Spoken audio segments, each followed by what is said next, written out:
모르겠습니다. 네.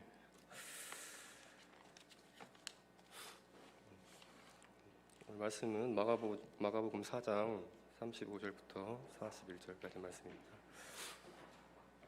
마가복음 4장 35절부터 41절까지 말씀입니다.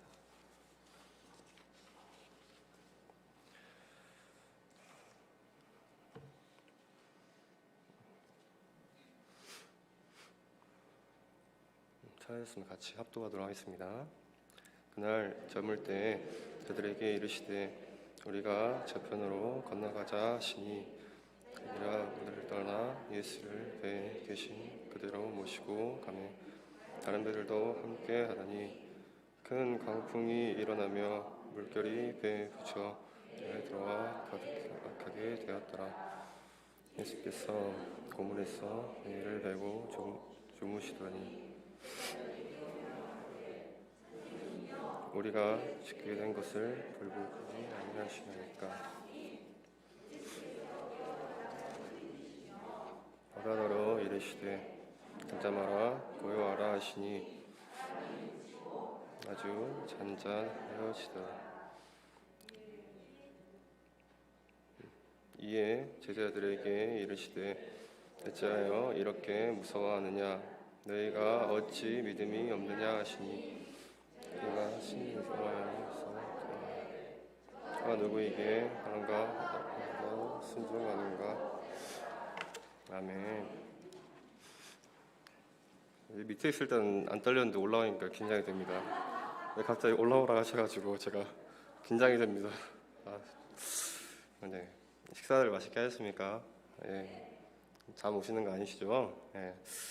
저는 오늘도 짧고 굵게 하겠습니다. 예, 걱정하지 마십시오. 자,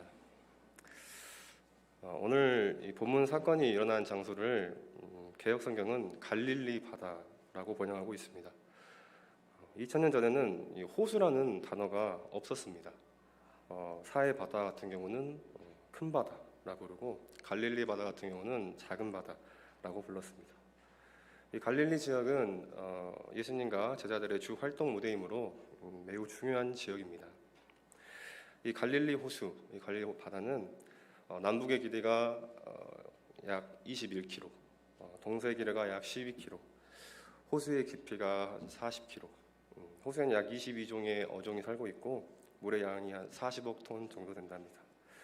이 저녁이 되면 바람이 갈릴리 북쪽 이 헐문산 남쪽 호수로 쪽으로 불어온다고 합니다. 호수는 해수면보다 200m 낮은 곳에 있으니 전체 높이는 한 600m 정도 되죠. 바람 위에서 불어오다 이 산에 있는 지점에서 세력이 약해지면서 갑자기 이제 급하강이 되는데 광풍이 일어나는데 그 높은 곳에서 얼마나 세겠습니까? 그렇죠? 그 풍랑에는 속수무책이 됩니다. 제가 왜 이렇게 자세하게 설명했냐면 그 큰 광풍의 상황이 오늘 본문의 상황인 것입니다. 조금 현실감 있었습니까?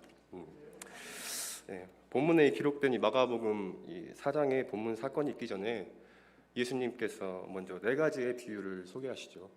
첫째는 4장 2절 20절에 씨 뿌린 자의 비유, 둘째 21절 25절은 등불 비유, 셋째 26절 29절은 자라나는 씨앗 비유, 넷째 30절 34절은 겨자씨 비유입니다. 예수님께서 이 비유의 말씀을 마치시고 나니까 이미 날이 저물어 가고 있었습니다. 예수님께서 배에 타신 채로 다른 지역으로 이동하시려고 하시죠. 가버나움에서 남동쪽에 위치한 이 거라사 지방으로 가고자 할 때 이 갈릴리 호수에서 풍랑이 일어납니다. 오늘 전할 말씀의 제목은 4장 40절의 근거예요. 너희가 어찌 믿음이 없느냐 제목으로 말씀을 나누고자 합니다. 이 말씀은 제자들의 이 믿음과 관련된 주제이죠. 예수님은 이 풍랑 앞에서 믿음 없이 행동하는 제자들을 보시고 안타까워하시는 그 심정으로 꾸중하고 있습니다. 이는 제자들의 행동이 예수님의 기대에 미치지 못하였기 때문이죠. 오늘 예수님께서 너희가 어찌 믿음이 없느냐라고 말하신 이유를 크게 2가지로 생각해보자 합니다. 첫째는 예수님께서 그렇게 말씀하신 이유는 자신들을 불러서 제자 삼아주신 그 예수님을 신뢰하기보다는 자신들의 그 닥친 상황과 환경을 더 크게 보았기 때문입니다. 제자들은 예수님을 모시고 가고 있음에도 불구하고 큰 풍랑을 경험하죠. 이 배에 탔던 제자들 중엔 갈릴리 평생 어부를 하던 사람들도 있었기 때문에 처음엔 자신감을 갖고 어떻게 그 풍랑을 이겨보고자 노력했을 것입니다. 하지만 곧바로 한계에 부딪혀서 그들은 아무것도 할 수 없었기에 그 순간 죽을 수도 있다는 생각에 자연스럽게 공포가 밀려왔던 것입니다. 그때 그들은 배에 같이 타고 계셨던 예수님을 생각하게 되죠. 그런데 예수님께서는 어떻게 하고 계셨습니까? 고물 뒤에 주무시고 계셨죠. 제자는 그래서 화를 냅니다. 왜 우리를 돌보시지 않냐? 원망 섞인 말투로 급히 깨우시죠. 이런 급박한 상황이라면 누구나 이런 반응을 보일 것입니다.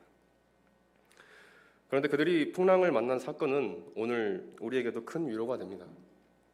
우리가 이 땅에서 예수를 믿어도 분명 크고 작은 풍랑을 만나기 때문이죠.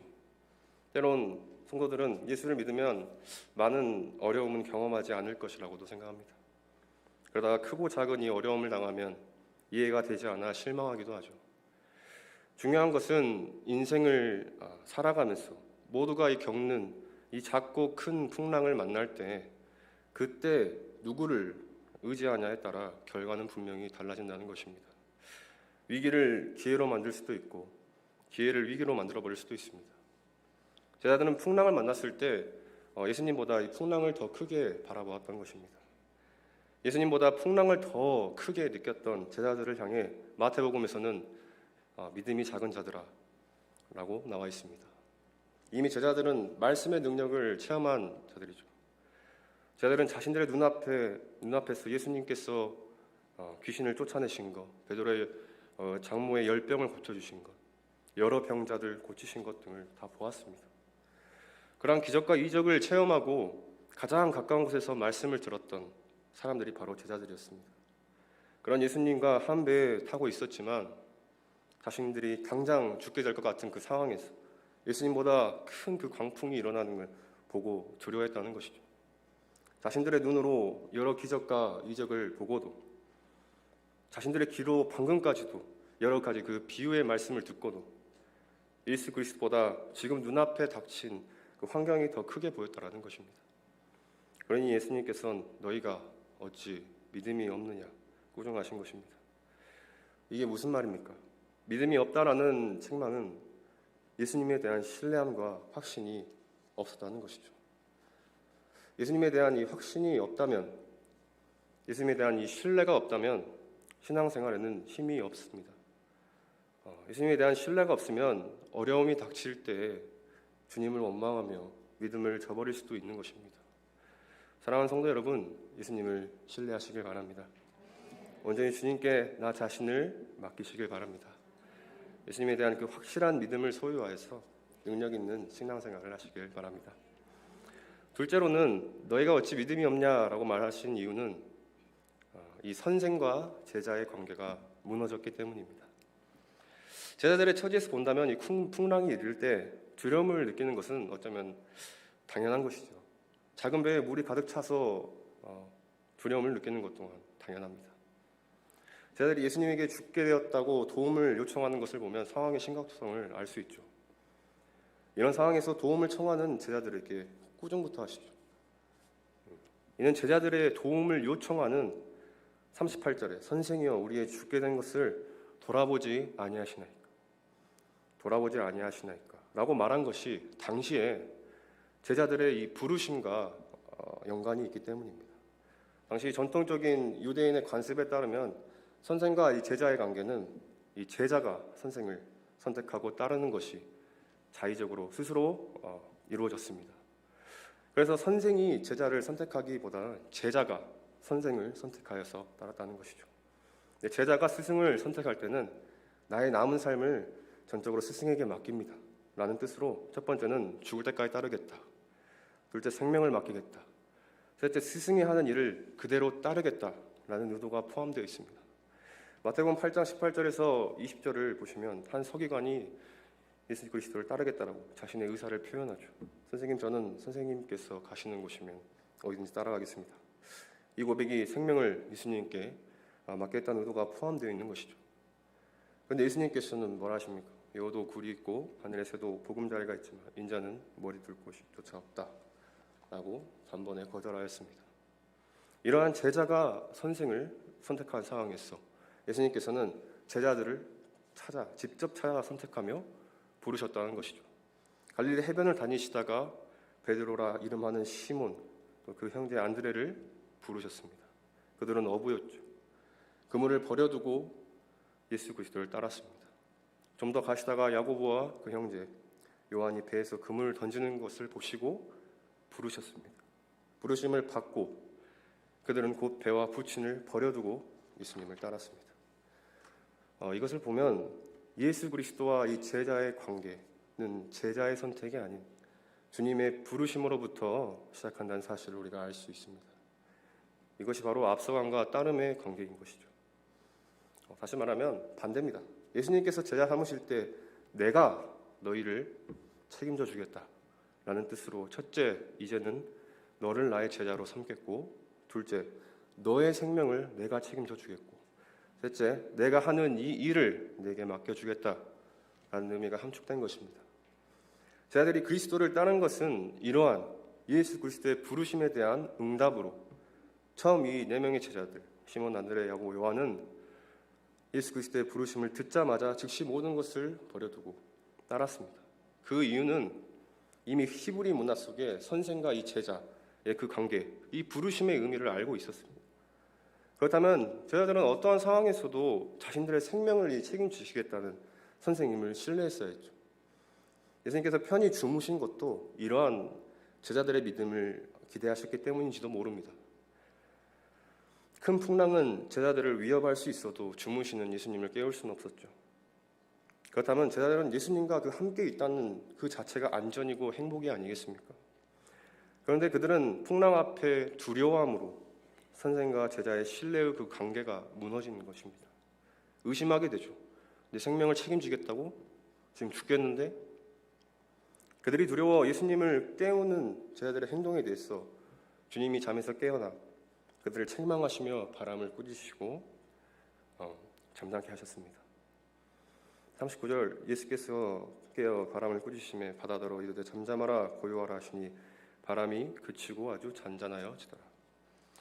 예수님께서 이렇게 말씀하신 것은 예수 그리스도 자신이 말씀으로 천지 만물을 창조하신 하나님이심을 또한 보여주신 것이죠.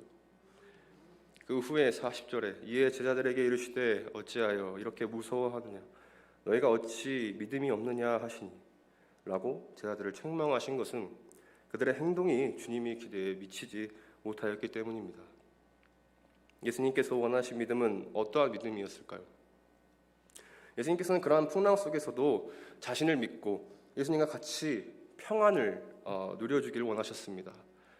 니네 느낄 그 두려운 감정 뭔지는 알겠는데 그래도 이런 상황 속에서 나를 신뢰하고 확신을 갖고 두려워하지 않으면 안 되겠냐? 제자로서의 살아가는 그러한 믿음을 원하셨다는 겁니다. 그러한 믿음을 지금 오늘 살아가는 우리들에게도 동일하게 원하신다는 것입니다. 예수님께서는 이러한 여러 외부의 풍랑과 내 안에서 일어나는 의심과 이 두려움의 풍랑에서도 자신을 믿고 예수님과 같이 평안을 누려주시기를 원한다는 것입니다. 코로나 팬데믹 상황, 불경기, 또한 여러 가지 질병, 또 아픔, 마음속에 여러 가지 풍랑들을 겪고 있습니다. 불안하고 두렵습니다. 말로는 우리가 모든 걸 다 주님께 맡긴다라고는 하지만 사실상 온전히 주님에게 맡기지 못한 채 살아갈 때가 너무나 많습니다. 야고보서 1장 6절 8절 보시면 오직 믿음으로 구하고 조금도 의심하지 말라.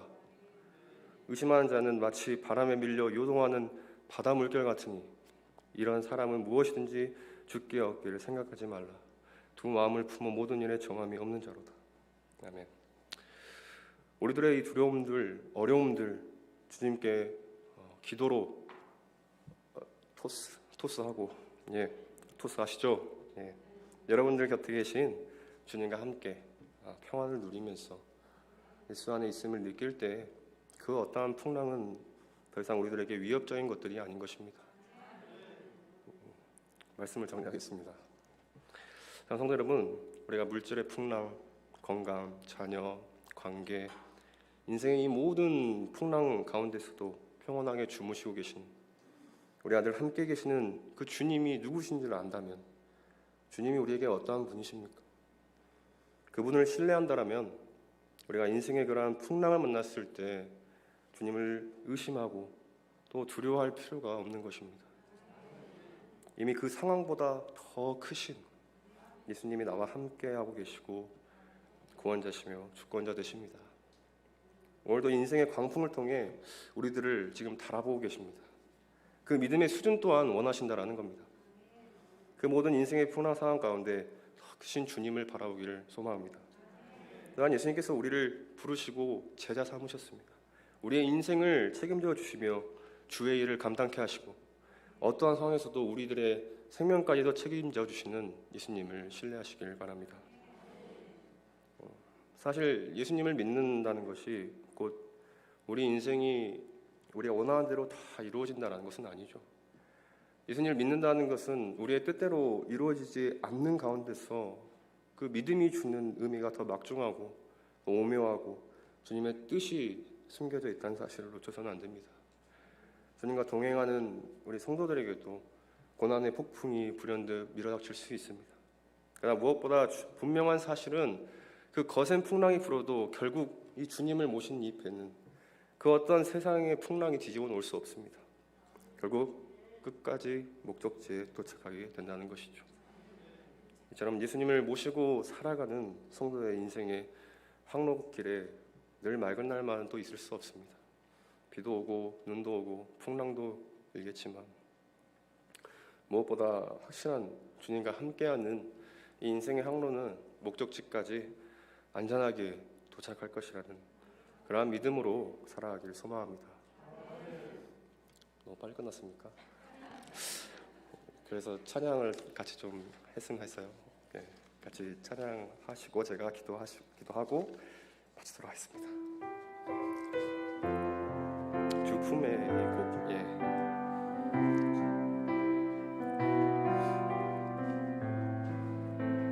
오늘 말씀을 생각하면서 같이 찬양하겠습니다. 주 품에 주 품